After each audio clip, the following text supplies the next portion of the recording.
అందరికీ హాయ్ అండి, welcome back to my channel. ముఖ్యంగా ఈ రోజు మన వీడియో వచ్చేసి పురుషులకు కూడా ఇకపై డ్వాక్రా సంఘాలు అనేది ఒక పెద్ద అప్డేట్ అయితే రావడం జరిగిందండి. అయితే అసలు దీని విధి విధానాలు ఏంటి, ఎవరు అప్లై చేసుకోవాలి, దీని వల్ల యూజ్ ఏంటి అనే విషయాన్ని అయితే నేను మీకు ఈ వీడియోలో తెలియజేస్తాను. ముఖ్యంగా వచ్చేసి ఎవరైనా మన ఛానల్ కొత్తగా చూస్తుంటే సబ్స్క్రైబ్ చేసుకోండి, వీడియో నచ్చినట్లయితే లైక్ చేయండి, షేర్ చేయండి. అలాగే మీకు ఇంకా ఏమైనా డౌట్స్ ఉంటే కామెంట్ సెక్షన్ లో కామెంట్ చేయడం మాత్రం మర్చిపోవద్దు. డ్వాక్రా సంఘాలు ఇప్పటి వరకు కూడా మహిళలకి అయితే పరిమితం అండి, కానీ ఇప్పటి నుంచి పురుషులకు కూడా డ్వాక్రా సంఘాల ఏర్పాటు అయితే అవుతున్నాయి. మహిళా సంఘాలకు ఇచ్చిన విధంగానే ప్రోత్సాహకాలను ఇచ్చేలా విధి విధానాలు అయితే ఖరారు అయితే చేస్తున్నారు. పొదుపు సంఘాల వారీగా పురుషులు తమ స్వయం ఉపాధి పొందేలాగా ఈ నిర్ణయం రూపకల్పన చేశారు.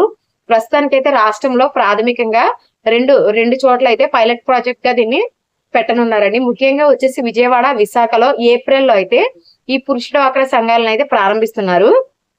ఇప్పటికే 1000 సంఘాల ఏర్పాటు దిశగా అయితే ప్రభుత్వం రంగాన్ని అయితే సిద్ధం చేసిందండి. జాతీయ పట్టణ జీవనోపాధుల మిషన్ 2.0 కార్యక్రమంలో దేశవ్యాప్తంగా 25 నగరాల్లో పురుషులతో పొదుపు సంఘాల ఏర్పాటుకు కేంద్ర ప్రభుత్వం నిర్ణయించింది.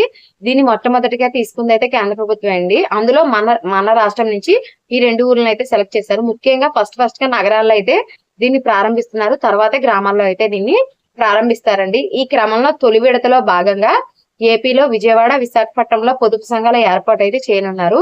వచ్చే ఏప్రిల్లో వీటిని ప్రారంభించేలా ముహూర్తం ఫిక్స్ చేశారు. ఇప్పుడు వచ్చే ఏప్రిల్ అండి, ఇప్పుడు మనకి ఫిబ్రవరి జరుగుతుంది, మార్చి తర్వాత వచ్చే ఏప్రిల్లోనైతే ఈ పొదుపు సంఘాలు అయితే ప్రారంభిస్తారు. ఈ సంఘాల ద్వారా మహిళలతో అమలు చేసిన విధంగానే పురుషుల్లో పొదుపు అలవాటు చేయాలన్న ఉద్దేశంతో అయితే పొదుపు సంఘాల ఏర్పాటుకు కేంద్ర ప్రభుత్వం నిర్ణయించిందండి. అసంఘటిత కార్మికులు అంటే భవన కార్మికులు వీళ్ళు ఉంటారు కదండి, వాళ్ళని ఆర్థిక సామాజిక అభివృద్ధి కోసం వీటిని అయితే రూపొందిస్తున్నారండి. సంఘాలుగా ఏర్పడిన వారికి బ్యాంకుల నుంచి రుణాలు ఇప్పించి ఉపాధి అవకాశాలు మెరుగుపరిచేందుకు కేంద్రం ఈ కార్యక్రమాన్ని అయితే అమలు చేస్తుందండి. ఓన్లీ లేడీస్ కే పెడితే మళ్ళీ జెంట్స్ లోన్లకి ఇబ్బంది పడుతున్నారనే ఉద్దేశంతో అయితే దీన్ని తీసుకురావడం జరిగింది. అలాగే స్వయం ఉపాధి పొందడానికి వీలుగా లోన్లు ఇస్తే వాళ్ళు సొంతంగా వ్యాపారాలు పెట్టుకుంటారు. అప్పుడు మన నిరుద్యోగత్వాన్ని కొద్దిగా తగ్గించిన వాళ్ళు మాత్రం అనే ఉద్దేశంతో అయితే దీన్ని చేపట్టినట్టయితే చెప్తున్నారు. అయితే అర్హతలు అయితే ఖరారు చేశారండి. ఈ విధంగా ఉన్నాయి. ఈ సంఘాల ఏర్పాటులో భవన నిర్మాణం పనులపై ఆధారపడే కార్మికులు, జొమాటో వంటి సంస్థల తరపున ఆహారం, కూరగాయలు, నిత్యావసరాల సరఫరా చేసే గిగ్ కార్మికులు, అంటే మనం జొమాటో ఫుడ్ డెలివరీ బాయ్స్ ఉంటారు కదండి వాళ్ళు, ఆటో రిక్షా, తోపుడు బళ్ల కార్మికులు, వృద్ధులు, పిల్లల సంరక్షణ కేంద్రాల్లో ఇళ్లలో పనిచేసేవారు, వీధుల్లో చెత్త సేకరించే కార్మికులు పురుషుల పొదుపు సంఘాల్లో చేరేందుకు అర్హులుగా ప్రభుత్వం అయితే పేర్కొంది. ఒక్కో సంఘానికి గరిష్టంగా 5 సభ్యులు అయితే ఉంటారండి. ప్రతి నెల ఒక్కో సభ్యుడు గరిష్టంగా 100 చొప్పున పొదుపు చేయాల్సి ఉంది. 3 నెలల పొదుపు తర్వాత మొత్తం 6 రెట్లు 1,50,000 రుణాన్ని అయితే బ్యాంకుల ద్వారా అందిస్తారు. మొత్తం గ్రూప్కి అండి 1,50,000 ఫస్ట్ టైం ఇస్తారు. ఇది పూర్తిగా మనం చెల్లించిన తర్వాత బ్యాంకు రుణం తిరిగి చెల్లించడం ద్వారా అదనపు రుణాన్ని పొందేలాగా ప్రభుత్వం పర్యవేక్షిస్తుంది. సేమ్ డ్వాక్రా టైపే. ఫస్ట్ లో మనకి 15,000, తర్వాత 20,000 ఎలా పెంచారు. ఫస్ట్ లో మనకి అయితే 5,000 కూడా ఇచ్చారండి. ఇప్పుడు 10,000, ఇప్పుడు 15,000 అలాగా. ఇప్పుడు గవర్నమెంట్ అయితే పురుషులకైతే 15,000 నుంచి అయితే స్టార్ట్ చేస్తున్నారు. దీన్ని తిరిగి పూర్తిగా చెల్లించిన వారికి అండి ఖచ్చితంగా కట్టుకోవాలి ఇవి తిరిగి.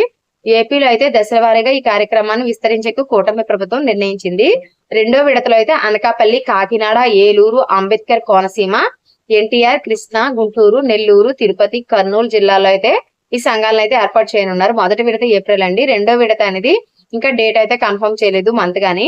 ప్రస్తుతానికైతే ఈ జిల్లాలో అయితే 2వ సంఘాల ఏర్పాటులో భాగంగా కార్మికుల గుర్తింపు కోసం ఆయా జిల్లాల్లో త్వరలో సర్వే నిర్వహించాలని మెప్మా అధికారులు అయితే నిర్ణయించారు. సభ్యులకు ఇచ్చిన రుణ మొత్తాన్ని తమ కుటుంబ వృత్తి అవసరాల కోసం, ఉపాధి అవకాశాల కోసం వాడుకునే వెసులుబాటును అయితే కల్పించారు. పురుష డ్వాక్రా సంఘాలు ఏర్పాటు పైన సానుకూల స్పందన కనిపిస్తున్నట్లు అధికారులు అయితే చెప్తున్నారు. ఎందుకంటే ఇప్పటి వరకు డ్వాక్రా మహిళలకు అయితే చాలా ఉపయోగపడిందండి ఈ లోను. అలాగే పురుషులకు కూడా ఇవి ఇస్తే వాళ్ళు ఓన్ గా పెట్టుకోవడానికి ఎవరి దగ్గర చేయి చాపవలసిన అవసరం లేకుండా వాళ్ళకి ఉపయోగపడుతుందనే ఉద్దేశంతో అయితే పురుషులు కూడా దీని మీద తమ హర్షాన్ని అయితే వ్యక్తం చేస్తున్నారు. ఇంకా మీకు ఏమైనా డౌట్స్ ఉంటే కామెంట్ సెక్షన్ లో తెలియజేయండి. Thanks for watching.